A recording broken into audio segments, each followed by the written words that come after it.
네, 오늘은 시편 2편 말씀입니다. 시편은 매일매일 이렇게 묵상하기 좋은 그런 내용입니다. 왜냐하면 이렇게 이야기로 쫙 이어지는 게 아니고 그날 주제가 있기 때문에 다양한 일상을 묵상해 볼 수 있는 좋은 책입니다. 일단 어제 1편 말씀은 모든 것의 서론격인 서시, 복 있는 사람에 대한 노래가 나타나 있고, 이제 오늘도 큰 주제예요. 큰 주제가 바로 하나님의 통치 실현. 그걸 우리는 하나님 나라라고 그렇게 합니다.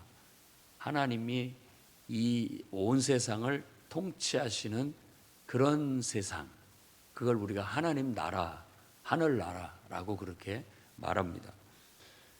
그래서 이제 1절에서 3절까지는 세상의 군왕들, 그러니까 이방 나라들의 세상의 군왕들. 그래서 이방 나라들이라고 한다면은 지금 이스라엘을 빼고 다른 나라를 얘기하겠지만, 요즘 우리가 이걸 해석할 때는 하나님을 믿는 자들과 하나님을 믿지 않는 자들로 구분을 하는 거예요. 그래서 하나님을 믿지 않은 세상의 통치자들과, 그리고 하나님을 믿는 사람들 속에서는 하나님이 기름 부어 세운 왕이 있어요. 하나님이 기름 부어 세운 왕. 그러니까 하나님의 통치의 실현은 어떻게 이루어지느냐? 하나님이 기름 부어 세운 왕을 통해서 이루어져요. 그런데 그렇게 하나님이 기름 부어 세운 왕에 의해서 다스려지는 세계가 아니라, 그냥 누군가가, 어떤 하나님과 무관한 자가 통치자로 세워졌을 때 그들의 통치 행위는, 여기서 비웃듯이 얘기를 하는 것이 헛된 일을 꾸민다, 허사를 경영한다. 옛날 버전으로는 헛된 일을 꾸민다라고 그렇게 말함으로써 진정한 통치가 아니에요. 진정한 다스림도 아니고 진정한 왕도 아닙니다. 왕이란, 지도자란 하나님이 세워서, 하나님이 선택해서 세워서 하나님의 뜻을 받들어 그 뜻을 펼치는 게 지도예요. 통치고, 누군가가 힘이 세서 이제 내가 앞으로 왕이야, 다 내 거야, 그러니까 너희들은 나를 섬겨야 돼 라고 해서 섬기는 건 그야말로 인간 왕, 세상의 통치자들로서 자신의 야욕과 자신의 욕망을 위한 그냥 왕국에 그치는 거예요. 그런 것을 전체적으로 허사를 경영한다라고, 그렇게 헛된 일을 한다, 헛된 일을 꾀한다. 그들의 통치 자체가 하나님의 뜻과 무관하기 때문에 그건 다 허망한 것에 불과하다라고 그렇게 말하고 있습니다. 그것을 보고 하나님은 이제 비웃는 거죠. 비웃는 거. 그러니까 3절에서는 세상 군왕들이 하나님이 왜 나를 통제하시냐, 내가 왜 하나님 뜻대로 해야 되느냐, 그걸 해학적으로 그들이 우리를 얽어맨 것을 풀어버리자, 혹은 결박을 벗어버리자. 그러니까 지금으로 얘기한다면 내가 왜 하나님을 섬겨야 돼? 내 마음대로 하면 되지. 이런 것이 하나님의 결박을 풀어버리려고 하는 거와 똑같다는 거예요. 내가 하나님의 통치를 받아들이지 않겠다, 나는 내 마음대로 하겠다, 이런 것이 교만이고 사탄의 정신이고, 그걸 우리가 죄라고 말하는 겁니다. 그러니까 창세기에서 말하고자 하는 죄가 바로 그걸 말하는 거예요. 스스로가 하나님이 돼서 자기가 하나님 행세를 하는 것이죠. 그게 하나님을 믿지 않고 내 마음대로 한다라는 그런 죄에 대한 원형입니다. 여기서도 똑같이 왜 우리가 하나님 뜻대로 통치를 하고 다스려야 되느냐, 내 위에 또 누가 있단 말이냐, 나는 내 마음대로 통치하겠다, 이런 것이 바로 세상 통치자들이 짓고 있는 죄라고 말할 수 있습니다. 결국 그들이 헛된 일을 경영하는 것은 그들이 세운 성은 바벨탑이 되는 것이고, 바벨탑이 돼서 결국은 아무리 그게 웅장하게 위대하게 세워졌다 할지라도 결국 하나님에 의해서 그건 혼란과 무너짐을 당하게 될 것이다 라는 게 성경의 이야기예요. 그러니까 인생에 대한 진리를 말하고 있는 겁니다. 모든 인간은 하나님이 창조했고 하나님이 기름 부어 그 속에 하나님의 형상을 두는 거예요. 기름 부었다라는 것은 하나님의 것이다, 하나님이 사용하신다, 이런 뜻을 갖고 있습니다. 그러니까 하나님이 선택한 사람을 기름을 부어서 너는 내 것이다, 이거예요. 근데 그것에 대한 가장 강한 강조가 바로 너는 내가 낳았다, 너는 내 아들이다, 너는 내 아들이다, 내가 너를 낳았다, 너는 내 아들이다, 이 표현인 거예요. 그래서 이 노래를 하고 있습니다. 그래서 이제 4절 6절 말씀 보면 아무리 하나님께 벗어나려고 발버둥을 쳐도 하나님이 웃으시는 거예요. 다 헛된 일에 불과한 것이죠. 그리고 하나님은 분명하게 얘기합니다. 내가 내 왕을 시온에 세웠다. 시온이라는 단어의 뜻은 요새라는 뜻을 갖고 있다고 해요. 그러니까 우리가 보통 이제 그 예루살렘이 세워진 그곳이 800m 이상의 산이에요, 산. 그 산을 시온이라고 합니다. 시온.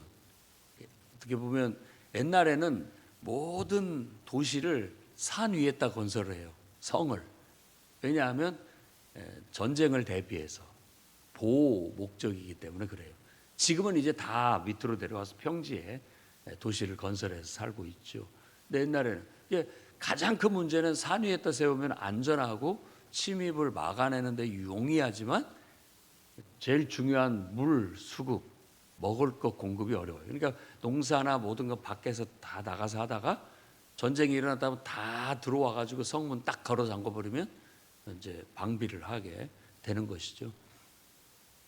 그렇게 해서 그 성 자체가 요새, 시온. 아주 그러니까 튼튼한 요새에 내가 한 성을 세우고 그곳에 한 왕을 세웠다. 이런 의미를 갖게 되는 거예요. 그리고 이제 그 왕으로 선택받은 사람이 이제 즉위의 의미를 갖는 거예요. 기름을 부음을 받아서 하나님께 선택을 받았어요. 그리고 난 다음에 그 왕이 사람들 앞에서 와서 얘기하는 거예요. 하나님께서 내게 말씀하셨다. 하나님이 나에게 말씀하시기를 너는 내가 내 아들이다. 오늘 내가 너를 낳았다. 라고 말했다라는 거예요. 그러니까 신의 아들로서 권위를 가지고 하나님의 뜻을 펼치게 되는 거예요. 신의 뜻을 펼치는 게 지도자라는 거예요. 그래서 구약 성경에는 바로 왕을 구했을 때 사울 왕부터 이제 이 말씀에 의해서 하나님이 기름 부어 먼저 세워 기름을 부어요.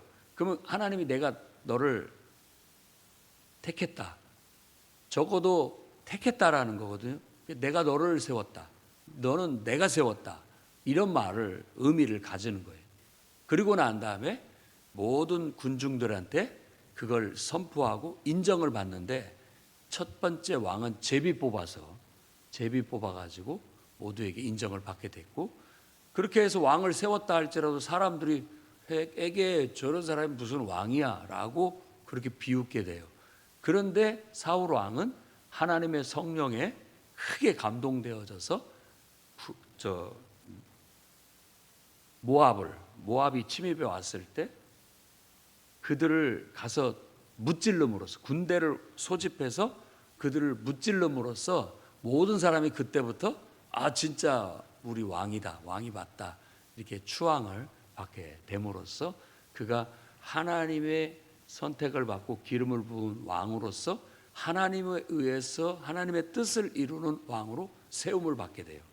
그게 진정한 모세 율법에서 말하는 성경에서 말하는 왕, 통치자예요. 그래서 왕은 항상 기름 부음 받은 자가 왕이다. 이런 개념이 형성이 되는 겁니다. 하나님이 선택해서 하나님이 세우신 자만이 왕이다.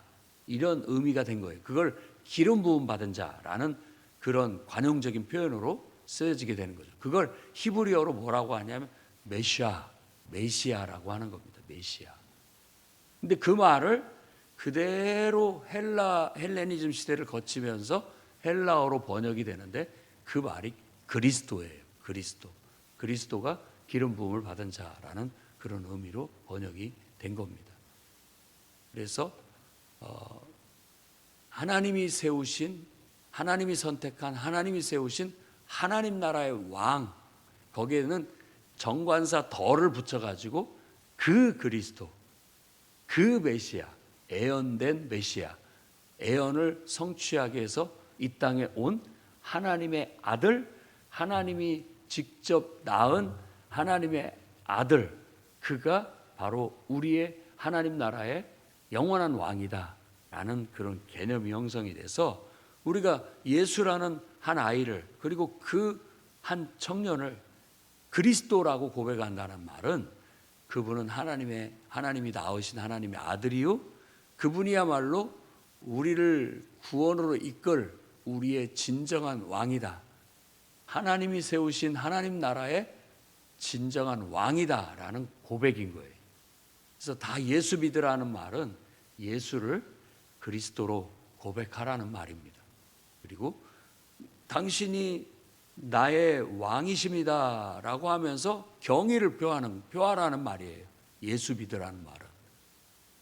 예수님이 바로 우리를 창조하신 창조자요, 그분이 바로 우리를 구원하기 위해서 이 땅에 오신 분이요, 그분이 바로 우리를 성령으로 통치하시는 분이시다. 그러니 그분을 받아들여라 라는 말은 그분을 왕으로 인정하고 그분을 섬겨라. 그리고 그분 뜻대로, 그분이 다스리는 대로 성령 안에서 순종하는 삶을 살아라. 그게 바로 하나님 나라를 우리가 이 땅에서 실현하는 것이죠. 하나님의 통치를 실현하는 것이. 그래서 세상의 모든 군왕들과 세상의 재판관들, 그러니까 어떻게 보면 다 지도층들을 얘기하는 거예요. 지도자들에게 선포하는 거예요. 11절 말씀 보면 여호와를 경외함으로 섬기고 떨며 즐거워할지어다 라는 거예요. 그분이 철장으로, 그러니까 이 철장은 무시무시한 어떤 막 권위를 상징하는 겁니다. 이걸로 막 다 사람을 때려잡아서 통치를 한다라는 그런 묘사를 하고 있지만 실제로는 하나님의 위엄과 권능 앞에 모든 것들이 다 굴복된다라는 그런 의미로 묘사했다고 봐야 되겠습니다. 그래서 천하에 아무리 권력 있는 자들도 뭐 요즘으로 말하자면 러시아의 푸틴이라든지 또 미국의 통치자라든지 모두가 다 하나님의 통치 아래 있어야 됩니다. 그들이 다. 그래서 그들에게 요구하는 거예요. 하나님을 경외하고 그분을 통치를 두렵고 떨리는 마음으로 기쁘게 받아들여라 라는 겁니다. 온 세상을 공동체적으로 본다면 그렇게 말하는 것이고, 또 오늘날 예수 그리스도의 복음 안에서 본다면 예수 그리스도를 우리의 왕으로 인정하고 받아들이고 두렵고 떨리는 마음으로 그분을 섬기면서 그분의 성령으로 우리를 통치하고 다스리는 걸 기뻐하여라 라는 겁니다. 그래서 지금은 이제 예수 그리스도의 복음을 전하고 한 사람 한 사람, 공동체적으로가 아니라 한 사람 한 사람 예수 믿게 해서 그 사람들이 하나님을 인정하고 하나님을 경외하고 하나님의 통치를 받아들이고 그분을 섬길 수 있도록 복음을 전하는 거예요. 그러면 예수 믿으십시오 라고 하는 말에 원뜻을 우리는 해석해서 설명을 해줘야 되는 겁니다. 예수 믿으세요, 교회 좀 나오세요 라고 하는 말 속에는 온 세상을 창조하신 이가 하나님이시고 그 하나님이 너를 너무나도 사랑하셔서 너를 위해 인간으로 이 땅에 오셨고 우리를 죄 가운데서 구원하시기 위해서 십자가에 우리 대신 그 죄를 대신해서 죽으셨고 장사한 지 사흘 만에 다시 살아나셔서 우리에게 부활의 새 생명, 신의 생명을 주시기로 약속하셨다. 그분이 이제 하늘로 오르셨고 보좌에 앉으셨고 그분이 성령을 우리에게 보내서 그 성령으로 그의 영으로 거룩한 영으로 우리를 통치하시고 다스리니 그분의 성령을 받아들이고 그 성령의 다스림과 인도하심을 따라 살아가라. 이게 예수 믿으라는 말 속에 담겨져 있는 해석이고 설명입니다. 그러면 나는 어떻게 하면 되느냐? 먼저 마음과 생각을 고쳐먹고 예수 그리스도라고 주로 고백하는 고백을 드려라. 그러니까 그게 회개예요, 회개. 이제는 내 마음대로 살던 내 인생을 이제는 주님 뜻대로 살겠습니다. 주님을 섬기며 살겠습니다. 회개고 그것에 대한 공동체 안에서의 선언, 고백, 선언은 뭐냐? 세례, 침례를 받는 겁니다. 예수 이름으로 침례를 받으라는 말은 예수님을 믿는 신앙을 고백하고 세례를, 침례를 받으라는 거예요. 그래서 침례를 받을 때 제일 중요한 건 예수님을 나의 그리스도로 하나님의 아들로 믿습니다. 받아들입니다. 라는 그런 고백. 그 고백을 인치는 것이 세례를 주는 거고 침례를 주는 겁니다. 그러니까 우리가 세례를 받고 침례를 받는 것은 그냥 의식이 아니라 바로 하나님을 향한 나의 믿음의 고백인 거예요. 믿음의 고백. 그래서 베드로서에서는 베드로가 우리의 선한 양심이 하나님을 찾아가는 것이다. 다시 하나님께로 내가 돌아가는 것이다. 라고 그렇게 말하고 있죠. 그러면 하나님께서는 성령을 우리에게 선물로 부어주신다고. 성령을 선물로 받을 것이다라고. 그래서 성령의 권능이 그때부터 우리를 이제 이끌어서 다스리는 성령에 의해서 살아가는 삶을 살아가고 있는 거예요. 그러니까 이 원칙대로 제대로 예수를 믿는다고 하는 사람이라면 분명하게 예수님을 자신의 인생의 구원자로 또 인생의 왕으로 받아들이고 성령을 받아서 성령이 내 속에서 말씀하시고 이끄시는 그런 삶을 실현하는 거예요. 그게 하나님 통치의 실현입니다. 하나님의 통치가 내 안에서 실현되는 거죠. 그러니까 나는 지금 하나님 나라 안에 있는 거예요. 왜? 지금도 성령이 내 안에서 나를 다스리고 있기 때문에 나는 하나님 나라 안에 있는 거예요. 내가 이것이 아무리 하고 싶어도 내 안에 성령이 하지 마라 하기 때문에 내가 안 해요. 나는 지금 하나님의 통치를 받고 있는 것이죠. 내가 가고 싶지 않지만 하나님이 가라고 하셔요. 그래서 내가 가기 싫지만 하나님이 가라고 하시니까 내가 가는 거예요. 지금 나는 하나님의 통치를 받아들이고 있는 거죠. 나도 모르게 하나님께서 성령으로 어떤 생각을 주셔서 이거 하나님이 나한테 하라고 하시는 명령이구나 라고 받아들이고 하나님이 명령으로 알고 그걸 행하게 됩니다. 지금 내 안에는 하나님의 통치가 이루어지고 있는 것이죠. 그게 바로 구원받은 사람의 삶의 모습입니다. 이 편의 노래는 바로 그와 같은 하나님의 통치의 실현에 대한 노래를 하고 있는 거예요. 우리는 이 노래를 부르면서 계속 내 삶 속에서 하나님의 통치를 실현해 나가는 그런 삶을 살아야 될 거예요.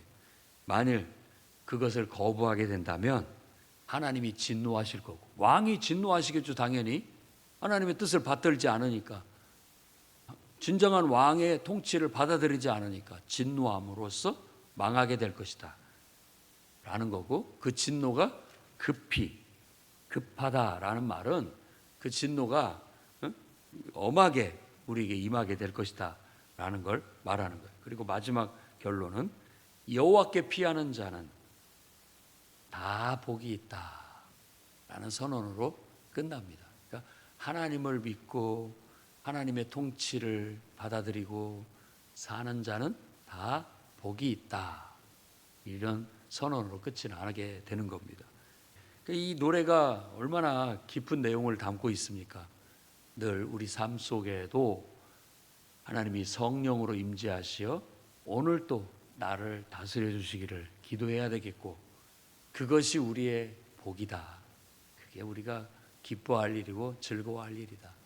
그러니까 다 이 세상에 둘 중에 하나예요. 하나님을 섬기는 사람과 자기 마음대로 사는 사람, 둘 중에 하나입니다. 세상 나라와 하나님 나라 두 개예요. 딱 그 얘기예요. 계시록의 결론도 딱 그겁니다. 바벨탑을 쌓는 사람과 예루살렘 성을 짓는 사람과, 완전히 바벨성과 예루살렘 성 구분되는 거예요. 세상 나라와 하나님 나라. 다니엘서에서의 짐승도 세상 나라를 얘기하는 거고, 결국 그 짐승을 죽이는 인자 같으신 이, 곧 하나님이 하나님이 기름 부어 세운 왕이 결국은 이 짐승을 잡는다라는 거예요. 죽인다라는 거예요. 그게 이 세상, 하나님이 계획하신 온 세상의 파노라마의 결론이에요. 요한계시록은 더 화려하게 쫙 펼쳤고, 다니엘서는 그것을 엿보듯이 본 거예요. 그 다니엘의 그 예언자의 용어를 다 빌려서 계시록이 쓰여지는 거예요. 궁극적인 주제는 세상 나라와 하나님 나라의 대립. 그래서 여기서도 세상 나라가 하나님이 기름 부어 세운 왕을 대적한다라고 그렇게 얘기하고 있고, 결국은 하나님이 철장으로 그들을 다스림으로써 굴복하게 될 것이다 라는 걸 말하고 있어요. 거부하면 결국 하나님 앞에 철장을 맞게 되는 거고 죽음을 맞게 되는 것이죠. 그러니까 누구든지 기꺼이, 당연히 한번 생각해 보십시오. 어떤 인간이 나타나서 이 세상이 다 내 거야,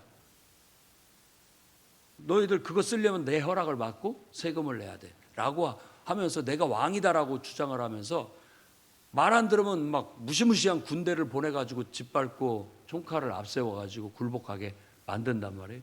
그런 데는 우리가 굽신굽신 하면서 진정한 왕, 정말로 그것을 주장할 수 있는 분은 온 우주를 창조하신 분이잖아요. 그분만이 진짜 자기 거잖아요. 우리마저도 그분이 창조하셨다면 우리마저도 그분의 것이잖아요. 기꺼이 말하기 전에 기꺼이 그분 앞에 우리는 당신이 진정한 우리의 왕이십니다. 내가 사는 모든 것들은 당신이 베푸신 은총일 뿐입니다 라는 고백을 가지고 그분을 섬기고 그분의 통치와 그분의 뜻을 받들어서 순종하는 삶을 사는 게 마땅하다. 그것은 비굴한 것도 억지로 해야 할 일도 아니라 그냥 너무나도 자연스러운 일이다. 너무나도 자연스러운 일이다. 그래서 이 세상이 그런 어떤 하나님의 통치가 실현되어지는 체계로 이루어지기를 그렇게 꿈꾸고 있는 겁니다. 그래서 이스라엘이라는 한 나라는 그것에 대한 한 샘플이에요.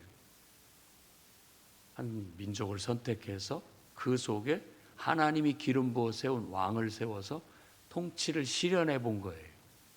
그리고 그 견본 주택은 지금 모델하우스 다 이렇게 없애는 것처럼 없애지는 겁니다. 그리고 진짜 하나님 나라가 이제 세워지는 거죠. 진짜 하나님 나라에 기름 부어 세운 하나님의 아들 왕은 예수 그리스도고, 이제 우리는 바로 그런 하나님의 나라로 우리가 산 돌이 되어서 지어져 가고 있다라고 신약 성경에는 얘기하고 있는 거예요. 우리가 하나님 나라의 한 구성원으로 들어가는 거예요. 회개하고 세례 침례받고 성령 받아서 하나님 나라의 구성원으로 들어가는 거예요. 이렇게 지어져 가는 거예요. 그러면서 이 땅에서도 우리는 예루살렘 성을 이루어 하나님의 통치가 이루어지는 성을 이루는 겁니다. 그러니까 내가 하나님의 통치를 이루고 산다면 나는 지금 예루살렘 성으로 지어져 있는 거예요. 그리고 그것이 결국은 마지막 때 온 세상이 다 심판받고 사라질 때 그 깨끗한 곳에 딱 내려앉게 되는 거예요. 그 비전을 우리 모두가 다 공유하고 살아가기 때문에 우리를 그리스도인이라고 하는 겁니다. 그래서 우리는 하나님 나라를 소망하고 살아가고 있죠. 하나님 나라를 비전으로 삼고 살아가는 거예요. 세상 나라에서 나와서 세상 나라에는 미련이 없어요. 우리가 꿈꾸는 건 하나님 나라예요. 그 하나님 나라를 향한 여정, 그걸 필그림, 순례라고 얘기하고 있고, 그것을 존 버년이라는 사람이 감옥에서 철로 역정이라는 나름대로 우화적인 그런 소설을 쓰게 되었던 것이죠. 천국을 향한 여정이에요. 하나님의 통치가 어떻게 하면 내 삶에 완벽하게 이루어지는지, 초보 단계에서부터 고급 단계까지 정말 하나님의 통치가 내 삶에 실현되어질 수 있도록 훈련과 연단을 받으면서 나아가는 거예요. 그러니까 다 예수 믿는다고 하지만 수준 차이가 다 있어요. 얼마만큼 하나님의 통치가 삶에 실현되어졌는가? 30%, 60%, 100%. 그 정도에 따라서 우리의 믿음의 정도가 정해지는 겁니다. 그러니까 정말 섬세하게 작은 것 하나까지도 하나님의 뜻대로 순종하는 사람이 더 완벽한, 더 위대한 하나님의 통치가 실현되어진 사람이죠. 그래서 작은 것 하나로 어린아이처럼 순수하게 받아들이고 순종하고 하나님 통치를 실현하는 사람이 천국에서는 큰 자예요. 그런데 나한테 마음에 드는 건 내가 받아들이고 내가 마음에 안 드는 건 거부하고 이런 식으로 선택해서 걸러내버리는 사람은 천국에서 작은 자에 해당이 되는 겁니다. 그러니까 하나님의 통치가 미미하게 선택적으로만 이루어지고 있다라는 거죠. 그 온전한 상태와 그 미비한 상태의 어느 중간 단계에 우리가 있는 겁니다. 여러분은 어느 위치입니까? 온전한 하나님의 통치가 실현되기를 기뻐하고 그걸 위해서 노래하고 기도하며 살아가기를 주의 이름으로 축원합니다. 기도하겠습니다. 거룩하신 주님, 하나님 나라를 비전으로 삼았습니다. 하나님만이 유일하게 우리가 섬길 수 있는 왕이시며 유일하게 하나님 말씀에만 우리는 반응하고 복종합니다. 주여, 오늘도 거룩한 성령을 우리에게 보내주셔서 성령으로 그 위엄과 권능으로 사로잡으시사 우리의 생각 속에 하나님 생각을 두시고 하나님 뜻을 두시고 우리가 하나님의 말씀대로 하나님의 뜻대로 행하고 말하고 실천하는 진정한 하나님 나라를 이루게 해 주시옵소서. 예수님 이름으로 기도드립니다.